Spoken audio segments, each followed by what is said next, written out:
It was one of those lazy Sundays where the thought of cooking felt like a monumental task, the kind of chore that loomed larger than it should have.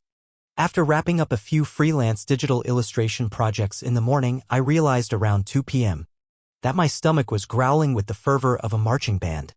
I walked over to the fridge and stared at the sad contents in's idea couple condiment bottles, half a bag of wilting spinach, and a nearly empty carton of oat milk. That settled it.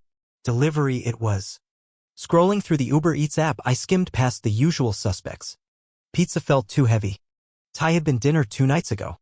Sushi was too pricey for the mood I was in. Then I saw the McDonald's logo and my brain said yes. Something simple and comforting. I tapped in the order. A quarter pounder with cheese, large fries, and a chocolate shake. Guilty pleasure or not, it was exactly what I wanted. I tipped the driver well and leaned back into the couch, queuing up a sci-fi show I'd been binging all weekend. My apartment on Belridge Lane was modesta third-floor unit in a suburban-style complex with beige siding and identical balconies.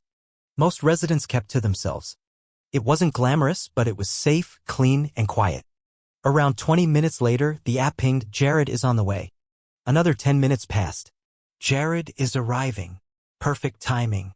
I slipped into some old slides, grabbed my phone, and jogged down the stairs to save him the hassle of navigating the convoluted entry.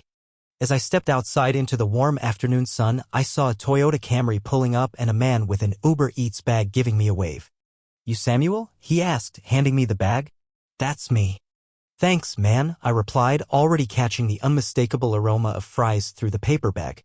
Just as I turned to head back inside, a silver Lexus SUV glided up behind the Camry. I didn't think much of it until I heard a car door slam and a sharp voice cut through the air. "Excuse me." "Excuse me." I turned to see a woman power walking toward me like she was storming a tennis court. She was in her mid-50s, platinum blonde hair, oversized sunglasses perched on her head, and a white athletic dress that looked straight off a country club catalog. Behind her waddled a young man in his 20s, slightly out of breath, wearing a stained Star Wars t-shirt that clung tightly to his belly and basketball shorts hanging low. "Is that McDonald's?" she demanded. "Did you just get McDonald's delivered?" I stared at her for a moment, unsure if I'd heard correctly. Yeah. I ordered lunch." "Why?" She huffed indignantly. "We've been waiting over an hour for our order. They obviously mixed it up and gave you ours instead." "My son is starving." Her son, whom I later learned was named Connor, was now eyeing my bag like it was the Holy Grail. "Let me see the receipt," he said, stepping closer. "We ordered 2 double quarter pounders, 20 nuggets, 2 large fries, and Cokes." "That's ours." I instinctively clutched the bag tighter. "Nope. This is mine. 1 burger, 1 fries, 1 shake. Ordered under my name. I'm not showing you the receipt." The woman, who I found out later was named Caroline Baxter, narrowed her eyes. "This is ridiculous. Obviously the driver gave you our order. We live in Grandview Hills. Maybe you're not used to how things work around here, but people usually help their neighbors." I blinked. "Ma'am, I ordered and paid for this. I don't even know you. I don't live in Grandview Hills." Caroline made a sweeping gesture toward the complex. "Of course not. This is Ridgeview Commons. Isn't it? Affordable housing. And now you're refusing to do the decent thing and hand over our meal?" My jaw dropped. This building isn't subsidized housing. And even if it was, you trying to take someone else's food isn't decent, it's theft. Connor moved closer, the smell of fast food clearly driving him into desperation. "Dude, I'll Venmo you later.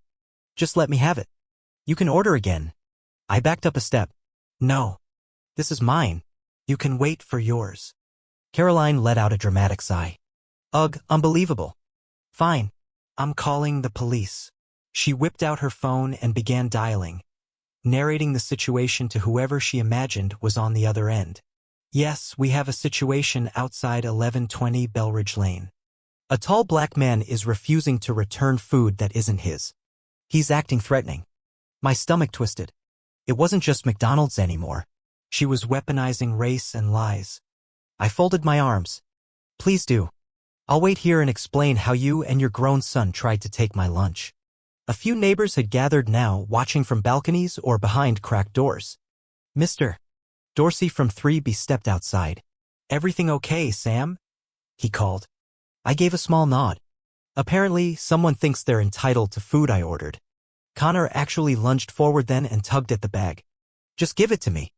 I yanked it back. Let go. That was the moment when another Uber Eats car pulled up. A woman hopped out with 3 heavy bags. Order for Connor Baxter? She called. Caroline froze. Connor turned beet red. Oh, he mumbled. That might be ours. I looked between them and then back at the driver.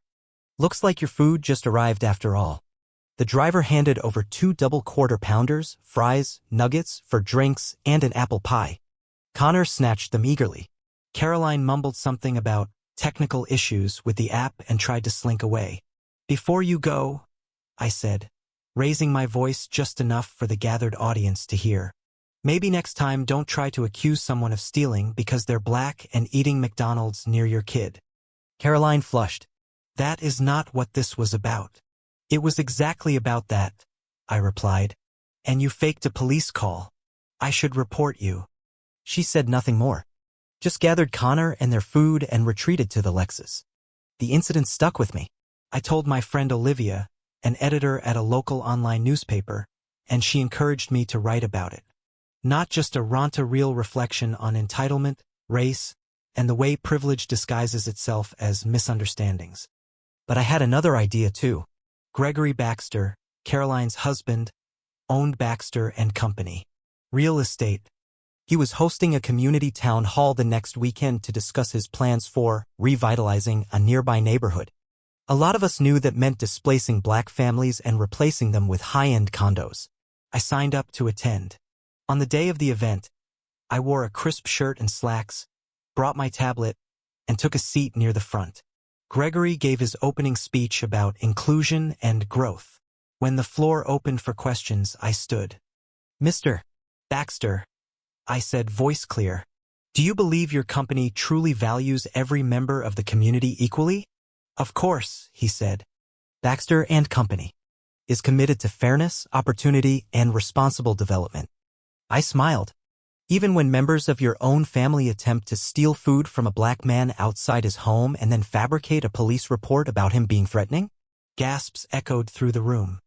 Caroline, seated beside him, turned pale. Connor looked like he wanted to disappear into the floor. I calmly recounted the entire McDonald's incident in full detail, ending with the line, "Your values, Mr.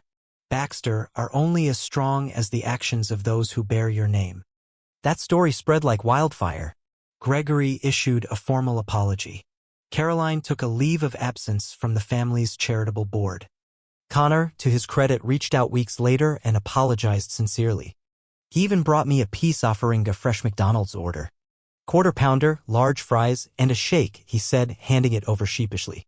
For real this time. I laughed and accepted. Not because I wanted the food, but because seeing someone try to change is always worth more than just winning a shouting match. And yes, I ate it. Because sometimes poetic justice tastes a lot like fries and a chocolate shake.